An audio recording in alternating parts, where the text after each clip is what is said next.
and welcome back to my channel. So today's video is going to be short and sweet, so we're not going to do the normal intro and outro, and I will just start straight away on the table. So this video is an episode of Bite-Sized Budgets, which I haven't done in a while, but I honestly am trying to do episodes of Bite-Sized Budget that actually really make sense and are things that are really important to me rather than just trying to make a bunch of episodes just to have a bunch of episodes. So I had honestly not planned on doing another one for a while, but over the past couple of weeks, I've been really thinking more and more about how I would eventually like to be able to buy an apartment in my town here in France. So today's episode is all about buying an apartment, but specifically doing some research on loans and how I use my bullet journal to help me kind of organize this information. So let's dive in. I have my home bullet journal in front of me, and I actually was kind of at the point where I thought I was going to retire this bullet journal because use it for something else, because I didn't think I would have anything else that I wanted to put in here. And then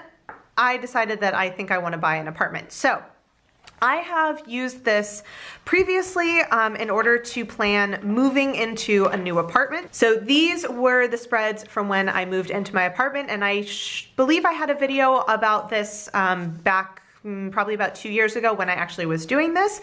And so when I started looking at the idea of actually buying an apartment, these are definitely going to be a part of it, and I might actually do a video about this. But the biggest thing is actually going to be getting a loan. I don't know about you, but I do not make enough money that I can actually buy an apartment outright. I would definitely have to get a loan. And so one of the things that I wanted to do before I even started contacting anyone, before I did anything, was to kind of find out what my range was for what I could afford in terms of a loan, in terms of a mortgage, in terms of a down payment, like all of that kind of stuff. So I think I'm actually probably going to have to update some of this information again, but just as kind of a starter, I thought I would go ahead and show you. Now, as with any of my bite-sized budget videos, I do use my own personal situation and my own personal finances. So just if you have any comments or questions, please keep that in mind. I am sharing this as like something that I am kind of figuring out and all of that.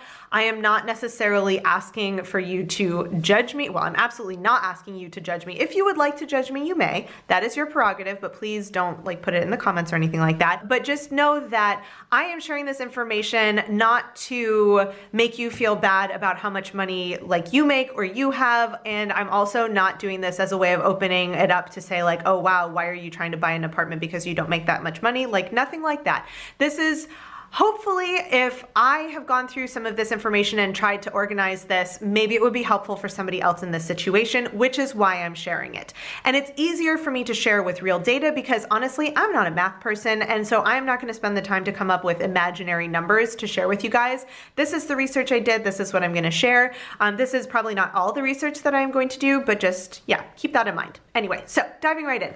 So I've decided to make a spread. I actually did a bunch of research on scrap paper, and because I found a really nice simulator specifically for here in France, so I'm not even going to link it. It is very specific to here in France, but I basically found a simulator where you could plug in what your monthly income is, how much you could afford for a down payment, what you wanted to pay in terms of a monthly mortgage, what kind of percentage you wanted on your loan, and how long of a loan you wanted. And it would basically calculate all of this information, and it would spit out a number telling you this is basically how much of a loan you could get, and it actually will tell you how much of a loan you can get, minus any necessary fees, and this is the price you could actually spend on an apartment. So I found that really helpful. I am actually going to follow up with one of the people who works at my bank that I have a pretty good relationship with, and just kind of run this by him and kind of talk to him and try and get some more information, because obviously this is just some random simulator that I found online that looked fairly reliable, but again,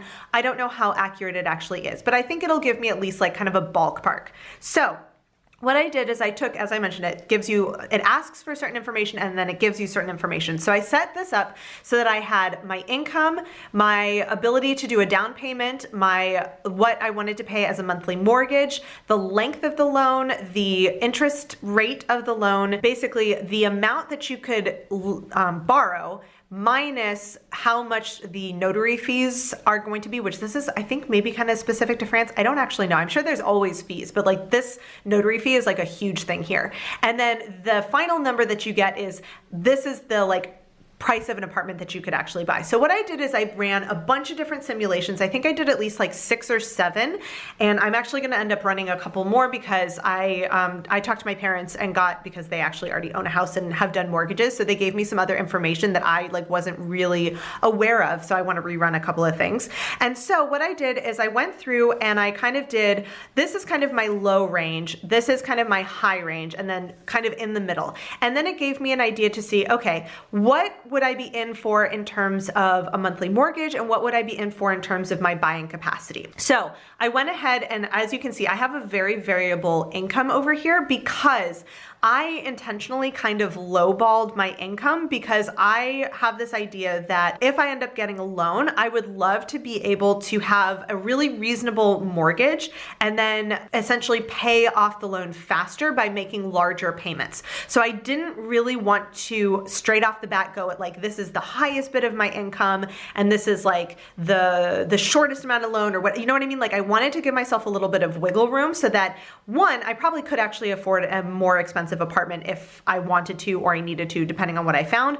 But two, I also wanted to make sure that I kind of knew some different situations to know what I was getting into. So I have kind of my variable income over here, and then I have, assuming I did a down payment of $10,000 just as kind of a base fee. It seemed like $10,000 was sort of the minimum in order to have a decent loan amount. Oh my gosh, what are words? Anyway, so I just kind of did that. Obviously, if I could have a bigger down payment, that would be better, but this is just kind of for research purposes as opposed to what I'm actually planning to do. Then I did a different range, but I basically did within about 100-ish euros of my current rent, knowing that that is something that I could actually afford to pay on a monthly basis. So that's always good. And then I kind of started out with a 20-year loan, and this is where I definitely want to run it again with a longer loan just to kind of compare. So I do have 20-year loan, and a 25-year loan. There's fairly low interest rates right now, which is really, really nice. So I did test it kind of at the low end of things, knowing that it's entirely possible that I would have an interest rate that was higher than this, but just to kind of get an idea. And then this gave me kind of this was the total loan amount minus the notary fees. And then this gives me the range of my budget.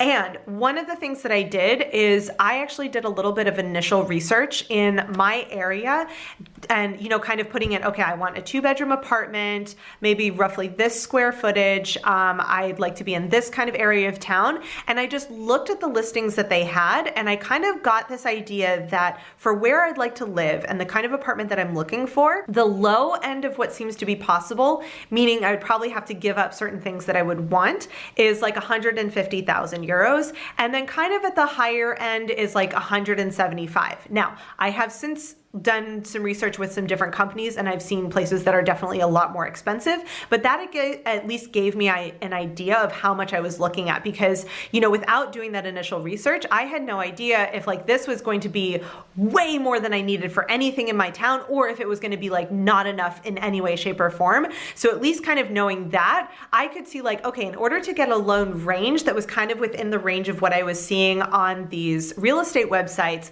this is what I would be in for in terms of my mortgage and in terms of my down payment. So this is kind of how I am starting to do my research. My next step is going to be to run a couple more simulations now that I have a little bit more information, and then take that information and go and talk to somebody at my bank and just do kind of a fact-finding mission to find out a little bit more before I then decide okay, am I ready to buy in the next 6 months, in the next year, or whatever, and then I need to get in contact with other people to kind of facilitate this process. So just a quick little bite-sized budget video today. I don't know if that is interesting at all, but if you are starting to think about buying property, this is kind of the way that I've organized it in my mind, so that I'm not going in and talking to somebody and they're giving me all of this information and all of this data, and I'm I don't know, can I afford that? Technically yes, but can I actually? Whereas now I actually have a pretty good idea of what moving parts I'm looking at and how that's going to affect how big of a loan I can actually get. So if you have any comments or questions, let me know down below. And if you're interested in having more content about this potential apartment buying process, again, it's still very early days, but because I'm a planner, I start tracking everything, I figured I'd go ahead and make a video. But if you're interested in kind of having more content about this process, let me know down below and I'll see what I can do. So that is all I have for you today. I will see you in my next video. Bye. Hey guys, so if you've made it all the way to the end of this video and are actually watching my end screen and you're not subscribed to my channel, I would really appreciate it if you would. There's a little button right there for you to do it. And if you're interested in watching some more of my videos, I have links to 2 of my older videos off to the left there, so you can check those out if you would like to, and I will see you guys in my next video. Bye!